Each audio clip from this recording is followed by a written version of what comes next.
Hey everybody, you want to know what's new in Google Docs? Well, let's take a look at some new Smart Canvas, Smart Chip features inside of Google Docs that's going to help make things a lot more collaborative. First up, let's talk about drop-downs. All right, so here are how the Smart Canvas, Smart Chips work inside of a Google document.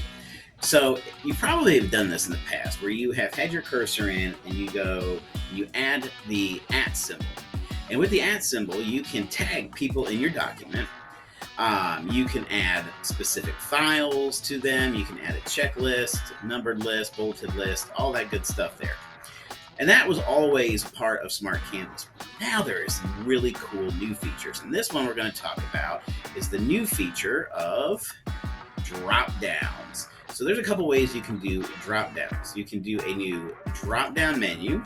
So you can configure it here. You can add your options in and click save, and that will put in a drop down menu. But what I really like here is the ability to add project tables. So project tables look a little bit like this. So if I'm going to create one, I'm going to add my @ symbol. I'm going to go down here to review tracker. And you can see here it creates a table for me. And so we're going to go ahead and justify the size here, make it a little bit smaller. But you have a table that you can edit. And so a great way to do this with students is you can create, scroll back up here, you can create a rubric on learning targets, have students met their goals inside of a learning target. Of course, you can add some notes there. You can do an SEL check-in. So students can add the day of the week, and then instead of text in your drop-down menu, you can add emojis. How cool is this? So you can add a variety of different emojis, and then students can elaborate on why they might be feeling that way.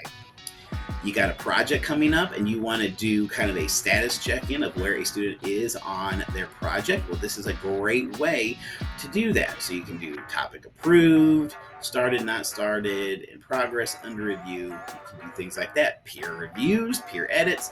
You can create little tables like this to where students can select where they're at in their learning progress. So drop-down menus and Smart Chips with Google Docs is a fantastic way to build collaboration.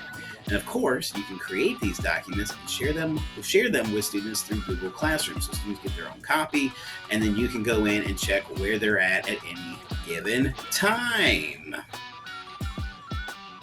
That was just a small little snippet of how you can use drop downs in Google Docs. So I hope you find a great way to use them with your students in your classes. Have a great day.